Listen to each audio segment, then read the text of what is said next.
कि यह मुमकिन नहीं है कि भाई अंग्रेज आए थे, ईस्ट इंडिया कंपनी आई थी, ये गुलाम हो गया देश। समझ में आता था, हम तो पहले से गुलाम थे, हमारी हालत तो बहुत कमजोर थी। लेकिन मुझे दुख इस बात का होता है कि आजाद भारत के अंदर एक महिला आती है और पूरी पार्टी उसकी गुलाम हो जाती है। वो जायज नाजायज कर रही है, कोई रोकने वाला नहीं है, क्योंकि उसने एक ऐसा एपरेटस बनाया है कि सबको बंदर बांट की है। वो शंकराचार्य को भी रात में गिरफ्तार कर देती है, वो हिंदू टेरर भी क्रिएट करवा देती है, वो पाकिस्तान में अपना आदमी भी भेजती है कि मदद करो हमारी मोदी से हटाने के लिए। तो क्या वजह है हम उस औरत के बारे में, उस महिला के बारे में, हम कोई उसकी जाती शख्सियत पे नुक्ताचीनी नहीं कर रहे, हम उसकी जाती जिंदगी से हमको कोई लेना देना नहीं है। लेकिन क्या इस देश ने पूछा? यह वो देश है कि अगर एक घटना गाजियाबाद में हो जाती है तो पूरी पूरी सरकारों को कटघरे में खड़ा कर दिया जाता है, पूरा समाज अपोलोजिस्टिक हो जाता है, बैकफुट पे चला जाता है। लेकिन क्या आप किसी ने पूछा यह बात कि क्या यह कोइंसिडेंस है कि एक महिला इस देश में जब आती है तो कुछ दिनों बाद सास मार दी जाती है,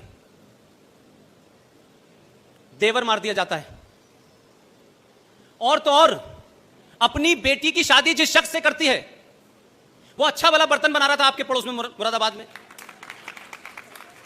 उसके खानदान में सब ठीक चल रहा था, उसके पिता की कमरे में लाश मिलती है, भाई होटल में मरा पाया जाता है, बहन एक्सीडेंट में मारी जाती है। क्या देश इसको नहीं पूछेगा कि ये कैसे मर रहे हैं? भाई नहीं पूछा किसी ने।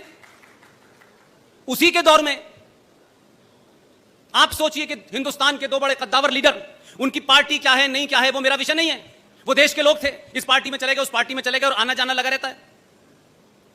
एक माधवराव सिंधिया का नया जहाज जिसमें देश के 5 पत्रकार बैठे हुए थे, उसमें हवा में क्या हुआ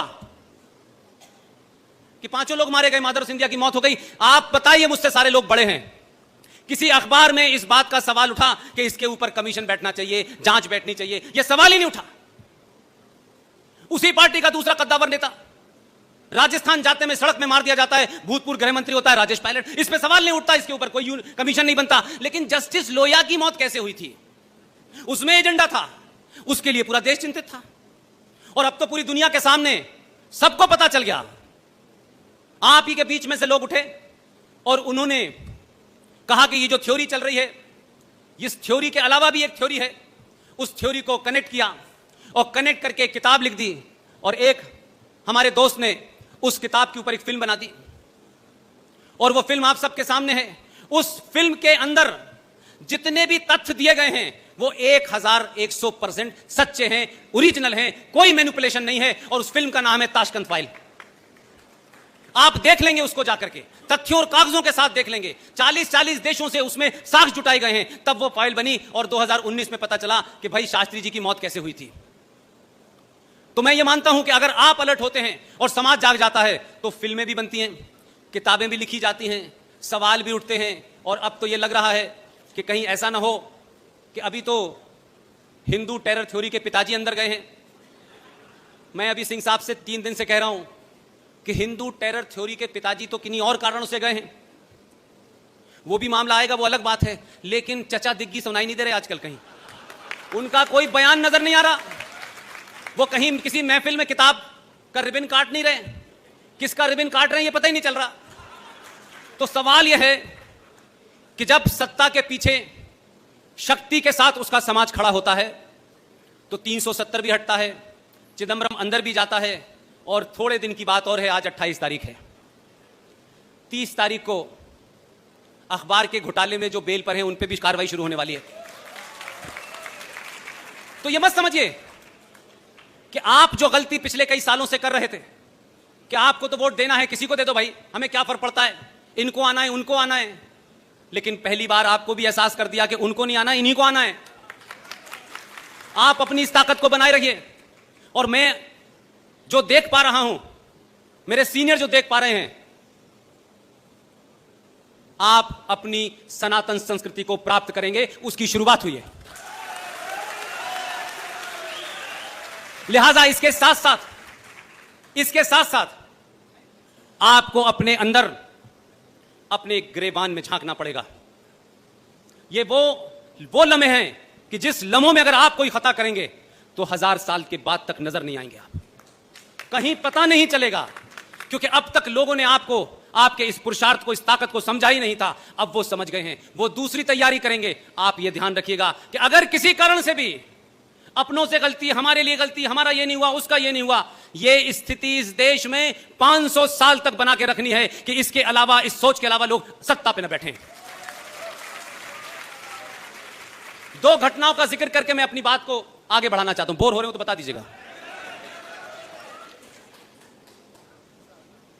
मैं अभी बॉम्बे गया, वहां एक निहायत पढ़ी लिखी और इसी उत्तर प्रदेश की बहू थी। वो, उन्होंने मुझे टेलीफोन किया कोई महीने 1.5 महीने पहले। तो जम्मू कश्मीर के सिलसिले से कुछ दलितों का भी एक सिलसिला है, वो पहले भी मैं आपके सामने बयान कर चुका हूं और वो इससे जुड़ा हुआ है। तो जब भी जाता था तो मैं उस घटना को बताता था और साथ साथ ये भी कहता था कि पूरी दुनिया में कोई किसी से कितनी भी नफरत कर ले, लेकिन वो नफरत, उस नफरत को संवैधानिक तौर पे जस्टिफाई अगर कहीं किया गया है तो वो है जम्मू कश्मीर। उन्होंने बहुत सारी चीजें सुनी। उन्होंने बॉम्बे में बहुत लोगों को बताया कि 1957 में जम्मू कश्मीर के अंदर 200 वाल्मीकि लोगों के साथ क्या हुआ। पढ़ी लिखी डॉक्टर हैं, बहुत पढ़ती हैं, संजीदा हैं। तो बड़ी मायूसी के साथ उन्होंने मुझसे कहा कि पुष्पेन जी, क्या मैं आपको भाई कह सकती हूं? मैंने कहा कहिए, इसमें किसने रोका है आपको भाई? बोली मैं आपको राखी बांधना चाहती हूं। मैंने कहा 15 अगस्त को मैं मुंबई में हूंगा, आप मुझे वहीं राखी बांध दीजिएगा। जो बात उनसे मुझे करने के बाद पता चली, शक मुझे हल्का सा था, लेकिन क्योंकि वो ज्यादा किताबें उन्होंने पढ़ी, क्योंकि उनका वो एरिया है। उन्होंने कहा पुष्पेन जी, मेरी एक मुहिम चल रही है, मैं आपसे उसमें मदद चाहती हूं। मैंने कहा समाज के किसी भी ऐसा काम जिसमें समाज जुड़ जाए, आप रात के 2 बजे भी कहेंगी तब भी मैं हाजिर हो जाऊंगा। जो इंपॉर्टेंट बात है जो मैं आपके सामने कहना चाहता हूं, अगर किसी को दिल को चोट भी लगे तो मुझे माफ कर दीजिएगा, क्योंकि इसमें मेरा कोई हित नहीं है, मेरा कोई एजेंडा नहीं है। मैं उस समस्या से जूझ रहा हूं, उसकी निटी-गिटी को समझ रहा हूं। ये जो हमारे वाल्मीकि लोग हैं, जो दलित लोग हैं, ये सुअर क्यों पालते हैं? मैं चाहती हूं कि अब ये सुअर ना पालें। मैं उनकी बात को समझा नहीं। फंक्शन खत्म होने के बाद मैंने अपने कहा कि मेरे होटल में आ जाइए। उनके साथ में 3-4 और लोग भी थे। उन्होंने बड़े विस्तार के साथ मुझे ये बात समझाई और उस पूरी बात में मुझे लगा कि क्या इतने बड़े सैक्रिफाइस को, इतने बड़े एक ऐसे समय में जब आप खुद खतरे में हो, आपका समाज खतरे में हो, आप उससे समझौता करने की जगह आप उससे लड़ने की डिवाइस निकालते हैं। यह बहुत कम होता है। यह बात अलग है कि जो अब्दुल्ला हैं कश्मीर में,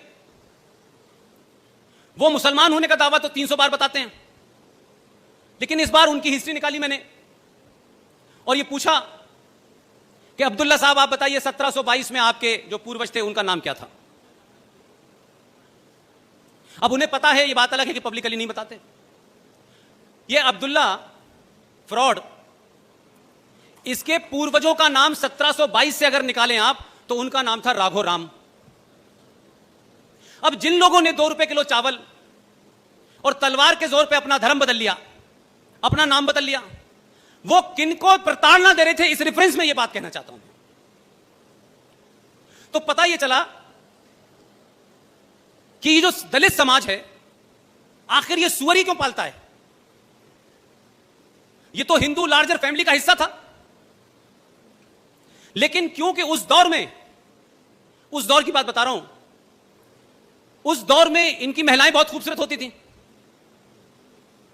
और उसका जीता जाता प्रमाण यह है कि उन्होंने कहा कि उस वक्त यह रिवाज था कि जो भी बहू आएगी गांव में, वो शुरू के 3 दिन तक शेख साहब के घर पर रहेगी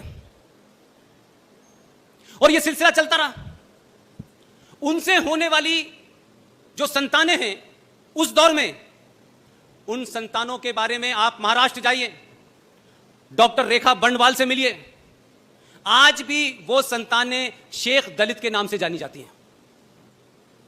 उस वक्त इन तमाम दलितों ने क्या किया? ये ताकतवर नहीं थे, लड़ने की क्षमता नहीं थी, समाज के बड़े वर्ग ने उनको अलग थलग कर दिया था। इन्होंने कहा कि हमारी बहू बेटी शेख साहब आपकी 3 दिन के लिए दुल्हन तो बनेगी, लेकिन क्या हमें यह इजाजत है, क्या हम ये आप इसकी हमें छूट दे सकते हैं कि जो हमारे कुल देवता हैं उसकी हम पूजा करने के बाद इसको हम आपके सुपुर्द कर देंगे। उन्होंने क्या किया कि पहले कुल देवी की पूजा की, उनकी कुल देवी थी, वहां जाके पूजा हुई और ये डिवाइस निकाली कि इस कुल देवी की पूजा में सुअर की बलि चढ़ेगी, तो सुअर की बलि दी गई। और फिर उसके बाद क्या कहा गया कि हमारी कुल देवता की जो जानवर की बलि चढ़ती है, उस जानवर के खून में, हमारे सबके घर में जब भी बहू आती है तो आपने देखा होगा दरवाजे पे वो महावर रखते हैं थाली में, उसमें वो पैर रखती हैं और फिर घर में चलती हैं। यही रस्म है कि नहीं है? उन लोगों ने कहा कि जो बलि है जानवर की, जो हमारे कुल देवता ने ली है, हमारी ये बहू इसके खून में अपने दोनों पैर गीले करेगी और जिसके भी घर जाएगी ये ऐसे ही जाएगी सबसे पहले।